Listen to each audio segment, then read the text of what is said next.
Salut les fans, on se retrouve aujourd'hui pour une vidéo FAQ. Je vous avais demandé il y a quelques jours de me poser vos questions sur Twitter, Instagram, YouTube, enfin bref, tous les réseaux sociaux. Vous avez été nombreux à me poser des questions. J'ai fait ma petite sélection et je vais vous répondre donc aujourd'hui. C'est parti, on envoie. Comment vas-tu? Bah bien, merci. Tu t'appelles David ou Davy? Tu as quel âge? Normalement plus de 30 ans puisque tu as fait la vidéo où tu disais que ça fait 30 ans que tu es fan. Alors je m'appelle Davy, et pas David. Alors effectivement Davy c'est un diminutif de David. Mais non, c'est bien Davy. Et je précise bien que c'est Davy et pas Davy. Voilà, je déteste quand on m'appelle Davy. Et quel âge j'ai? J'ai 38 ans. Depuis quand es-tu fan de Michael Jackson? PS, j'adore tes vidéos, continue comme ça. Merci beaucoup, je l'ai déjà dit plein de fois depuis quand je suis fan. Je suis fan depuis 1989 et la chanson Leave Me Alone. As-tu eu honte de dire à ton entourage que tu étais fan de Michael? Quelle a été la réaction de tes proches et tes amis quand tu leur as dit? PS, j'adore ta chaîne, merci beaucoup. Je n'ai jamais eu honte de dire que j'étais fan de Michael Jackson, absolument pas. À chaque fois que j'ai eu des amis, ça c'est...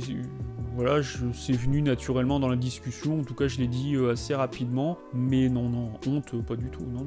J'ai jamais eu honte de mes goûts musicaux ou films, ou... Voilà, non, j'assume mes goûts. Donc de la honte, non, pas du tout. Davy, pourquoi les enfants de Michael n'interviennent-ils pas dans les projets posthumes de leur père? Pourquoi j'ai l'impression qu'ils ne défendent pas l'héritage musical de Michael? Ils ont un droit moral, entre guillemets, ils ont leur mot à dire s'ils veulent, mais visiblement ils ne l'utilisent pas, d'après ce que j'ai pu comprendre.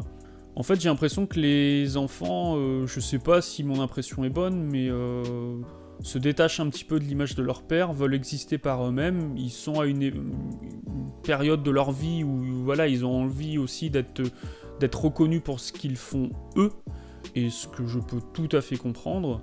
Voilà, je pense simplement que c'est une passe, c'est un passage, ils reviendront à un moment donné, je pense. Faut-il ouvrir des produits scellés comme les disques ou les cassettes ou autres? Continue comme ça, tu gères, merci beaucoup. Je dirais que tu peux les ouvrir si tu n'as pas de double, qui n'est pas scellé, ou si vraiment le produit contient quelque chose que tu ne trouves pas ailleurs. Dans ces cas-là, oui, je pense quand même que tu peux déceler un produit.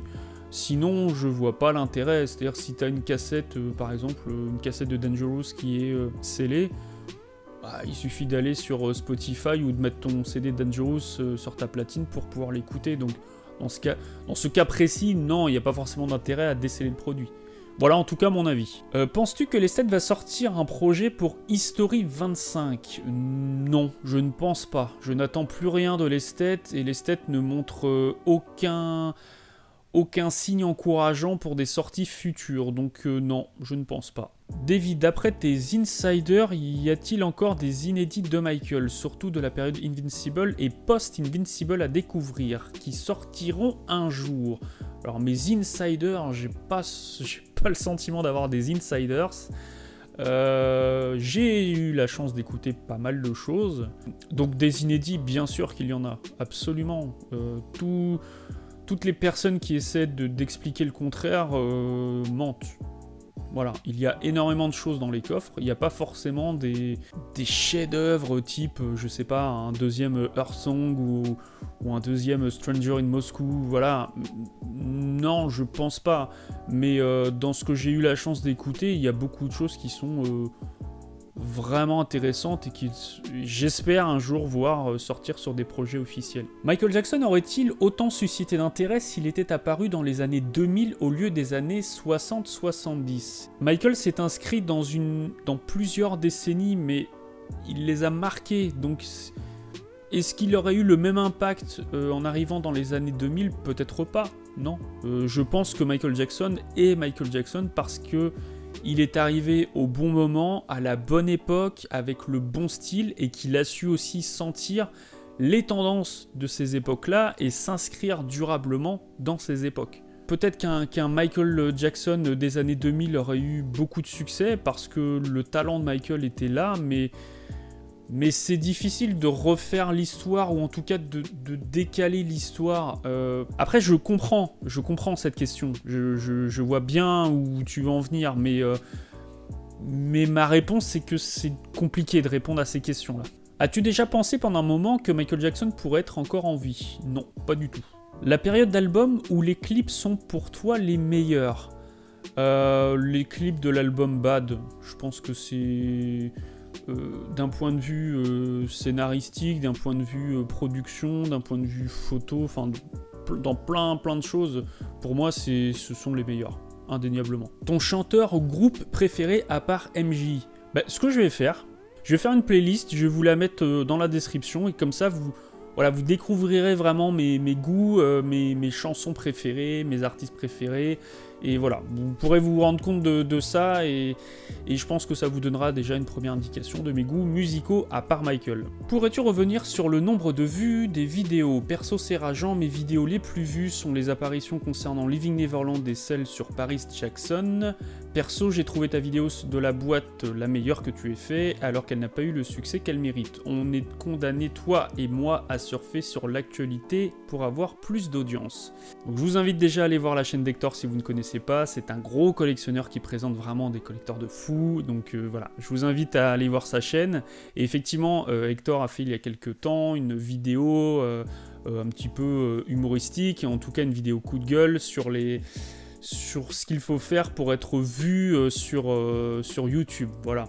Donc effectivement, j'avais déjà répondu sur Facebook, Hector, en fait, effectivement, parfois on travaille dur sur des vidéos et au final elles ne sont pas beaucoup vues. Moi personnellement, c'est pas que ça me fait rager, c'est que ça me déçoit, tout simplement. Je me dis mince, j'ai quand même bossé sur cette vidéo et zut, elle n'est pas vue. Je pense qu'en fait, il y a plein de choses pour expliquer le succès d'une vidéo sur YouTube.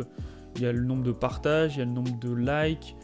C'est pour ça en fait qu'on appelle le like sur les vidéos, parce que les vidéos les plus likées, YouTube considère que si en peu de temps il y a beaucoup de gens qui aiment une vidéo, c'est qu'elle présente un intérêt. Donc YouTube va la mettre plus facilement en avant. Voilà, même auprès des gens qui ne sont pas abonnés à notre chaîne. Donc il y a plein de choses en fait qui entrent en ligne de compte pour expliquer le succès d'une vidéo. Mais c'est vrai que, mais je dirais que c'est le cas dans plein de domaines. C'est pas forcément ceux qui travaillent le mieux. Alors je me mets pas forcément dedans, hein, je parle vraiment en général. C'est pas forcément ceux qui travaillent le mieux ou qui présentent le contenu le plus soigné, le plus travaillé, qui vont forcément faire le plus de vues. Voilà, on est malheureusement dans une époque où la qualité n'est pas forcément synonyme de succès. Moi en tout cas, ça me fait pas rager, je me dis bon, ok, cette vidéo elle a pas marché, pourquoi? Donc je me pose la question, et puis je me dis tant pis, je ferai quelque chose qui marchera mieux la prochaine fois.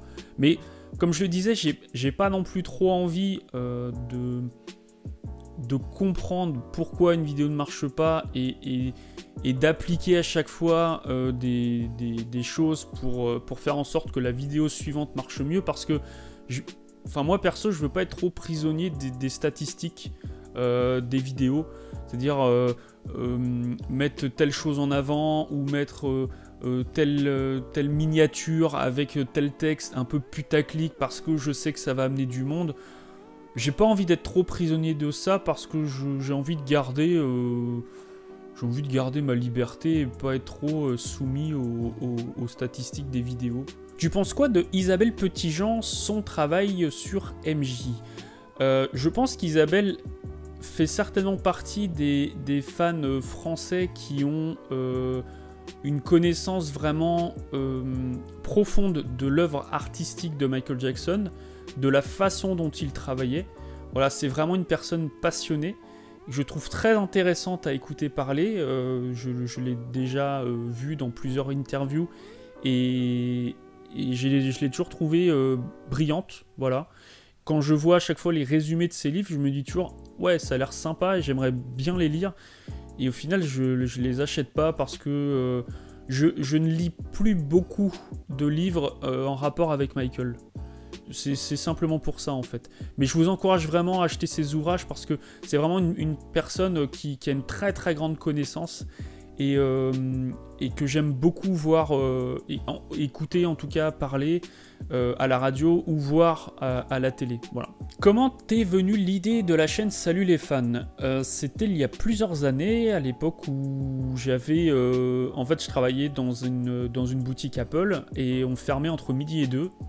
Et donc, j'avais pas mal de temps pour le midi, tout simplement. Donc, pour tuer le temps, je me suis mis à regarder plus activement YouTube. Donc, ça devait être dans les années 2012 peut-être. Ouais, 2011-2012. Et j'ai découvert comme ça plusieurs YouTubeurs qui me plaisaient beaucoup, notamment le Joueur du Grenier, qui est vraiment certainement ma chaîne YouTube préférée.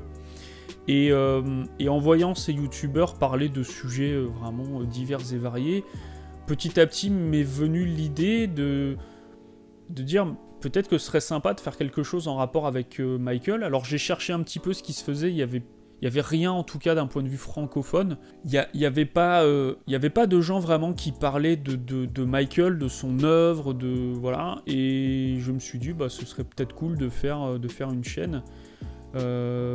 Tout simplement, donc je me suis équipé en achetant un enregistreur numérique, j'ai utilisé mon iPhone pour les premières vidéos, c'était filmé à l'iPhone, et l'enregistreur numérique, mais qui était un enregistreur plutôt fait pour des prises larges, plutôt du son d'ambiance, donc quand je l'utilisais, quand je réentends le son des premières vidéos, je me dis c'était pas terrible parce qu'on entendait même le craquement de mon parquet.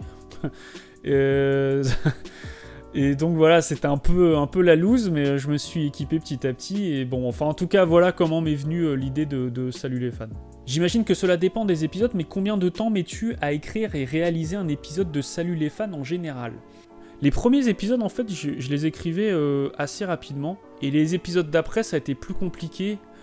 Mais je pense aussi parce que petit à petit, j'ai fait des épisodes qui nécessitaient de la recherche. Et du coup ça prenait plus de temps. Alors aujourd'hui, je dirais que l'écriture moyenne d'un épisode, j'y travaille pas tous les jours. Des fois je vais écrire un paragraphe, je vais laisser décanter, je vais y revenir plus tard. Donc en tout, en comptant les pauses, parfois ça peut mettre 2-3 semaines, voire 1 mois. Par contre, si je prends vraiment le temps où j'écris, c'est-à-dire sans les pauses, peut-être 2 heures, 3 heures. Après, le tournage, ça, en général, c'est assez rapide. Il y a quelques épisodes qui ont nécessité un tournage étalé sur quelques jours, mais sinon, en règle générale, j'arrive à tourner en une journée, ou voire 2 grands max. Mais en une journée, souvent, c'est bouclé. Et tout ça, tournage, montage, post-prod... Ça peut mettre 2, 3, 4 jours parfois, ouais. As-tu déjà joué au jeu Michael Jackson The Experience?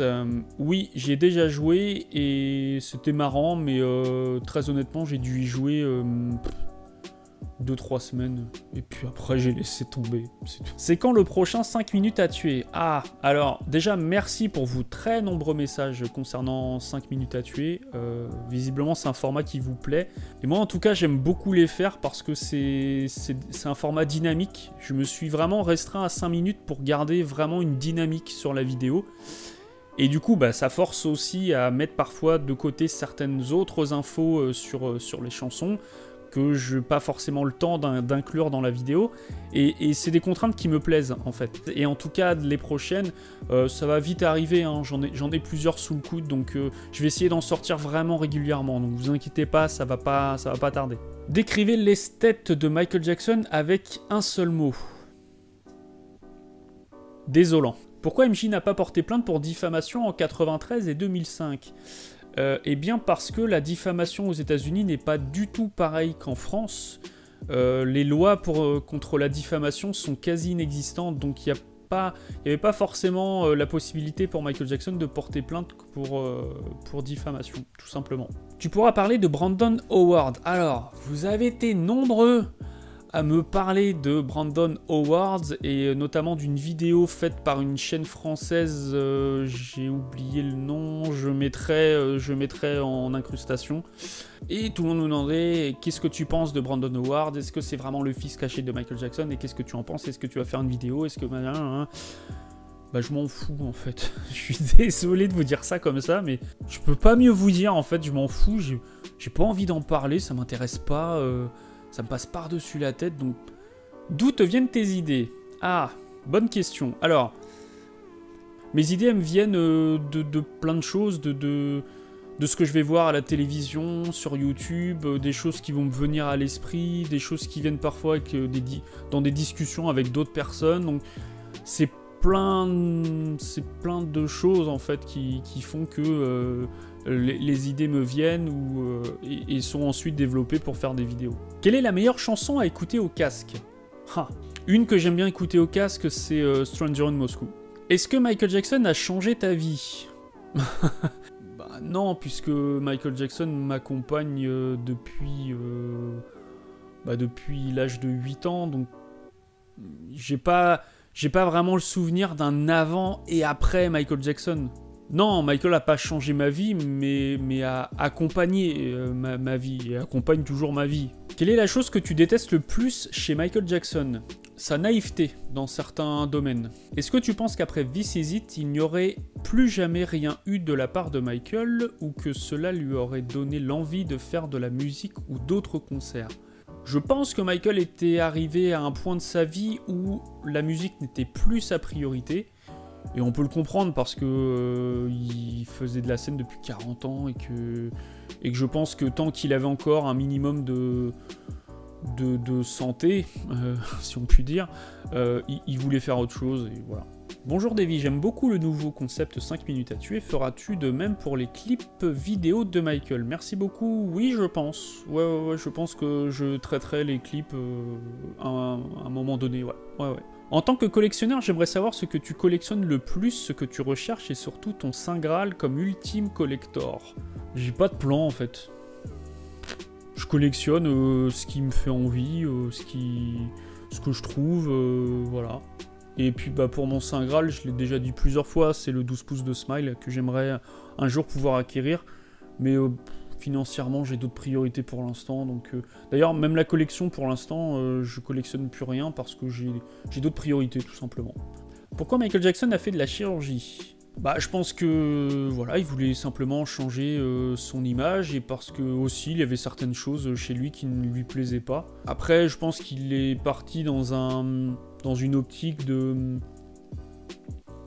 perfection ou de gommer certains défauts et voilà, et ça a donné ce que ça a donné. Mais est-ce que Michael Jackson aurait autant fasciné sans la chirurgie? Peut-être pas.